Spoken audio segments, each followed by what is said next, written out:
শিক্ষার্থীদের বিক্ষোভের কারণে বাংলাদেশের সাবেক প্রধানমন্ত্রী শেখ হাসিনা ২০২৪ সালের ৫ আগস্ট দেশ ছেড়ে ভারতে পালিয়ে যান। শেখ হাসিনার পদত্যাগের পর ৮ আগস্ট অন্তর্বর্তীকালীন সরকার প্রধান হিসেবে শপথ নেন অধ্যাপক ডক্টর মোহাম্মদ ইউনূস। ১১ সেপ্টেম্বর জাতির উদ্দেশ্যে ভাষণে অধ্যাপক ইউনূস দেশের বিচার বিভাগ, ব্যাংক খাত এবং প্রশাসন সহ নানা ক্ষেত্রে সংস্কার সহ নিজেদের কর্মপরিকল্পনার ধারণা দেন। গঠন করা হয় ৬টি সংস্কার কমিশনও। শুরুতে সংস্কার কমিশনগুলোর সাফল্য নিয়ে প্রশ্ন উঠলেও এখন এসব কমিশনের সাফল্য সামনে আসছে। বাংলাদেশের সংবিধান অনুযায়ী নির্বাচিত সরকারের পতন ঘটলে পরবর্তী ৯০ দিনের মধ্যে সাধারণ নির্বাচন আয়োজনের বাধ্যবাধকতা রয়েছে। অন্তর্বর্তী সরকার দায়িত্ব নিয়েছে প্রায় ৮ মাস। এ অবস্থায় ঘুরে ফিরে আবারও একটি প্রশ্ন সামনে আসছে যে নির্বাচন কবে অনুষ্ঠিত হবে। বাংলাদেশের প্রথম 5D AI ইনভার্টার যুক্ত সর্বোচ্চ বিদ্যুৎ সাশ্রয়ী যমুনা এয়ার কন্ডিশন। বাংলাদেশের শীর্ষস্থানীয় একটি দৈনিক সরকারি এবং বেসরকারি বিশ্ববিদ্যালয়ের শিক্ষকদের লেখা নিয়ে একটি বিশ্লেষণ তুলে ধরেছে, যেখানে ওই শিক্ষকরা ধারণা দিয়েছেন যে ডক্টর মোহাম্মদ ইউনূসের কতদিন ক্ষমতায় থাকা উচিত। তারা বলেছেন ২০২৬ সালের জুনে নির্বাচন আয়োজন করা যেতে পারে।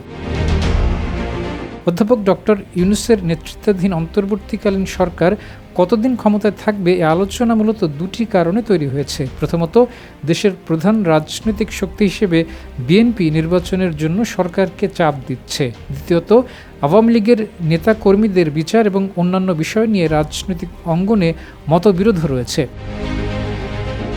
এরকম গণ অভ্যুত্থান পরবর্তী সরকারের প্রতি সাধারণত মানুষকে আস্থাশীল হতে দেখা যায়। এর অন্যতম কারণ হলো নির্বাচনের পর যে রাজনৈতিক দলই ক্ষমতায় আসুক, তাদের ও জনতার মধ্যে এক ধরনের অদৃশ্য দেয়াল তৈরি হয়। তারা নিজের রাজনৈতিক দলের নেতাকর্মীদের ভিড় ছাপিয়ে সাধারণ মানুষের মনের কথা খুব কমই শোনার সুযোগ পেয়ে থাকেন। সে কারণে শুধু নির্বাচন ভিত্তিক গণতন্ত্র চর্চার মধ্য দিয়ে সুশাসন প্রতিষ্ঠার চেষ্টা কয়েক দশক ধরে বারবারই ব্যর্থ হয়েছে। বাংলাদেশে ১৯৯১ থেকে ২০০৮ সাল পর্যন্ত অনুষ্ঠিত ৪টি সাধারণ নির্বাচনকে দেশ বিদেশের প্রায় সব মহলেই গ্রহণযোগ্য এবং প্রতিযোগিতামূলক নির্বাচন হিসেবে বিবেচনা করা হয়। তবে এই ৪টি নির্বাচনের মাধ্যমে গঠিত সরকারগুলো তাদের পূর্ণ মেয়াদে ক্ষমতায় থাকলেও সুশাসন প্রতিষ্ঠায় সফলতা অর্জন করতে ব্যর্থ হয়েছে।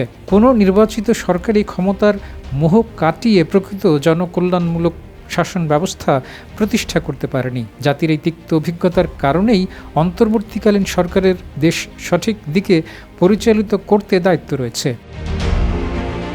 প্রধান উপদেষ্টার সাম্প্রতিক চীন সফর এশিয়ার ভূ রাজনীতিতে নতুন মাত্রা যোগ করেছে। ভারতের একচ্ছত্র প্রভাব বৃদ্ধির বিপরীতে চীনের সঙ্গে সম্পর্ক জোরদার করার এই কৌশল বাংলাদেশের সাধারণ মানুষ ইতিবাচকভাবে নিয়েছে।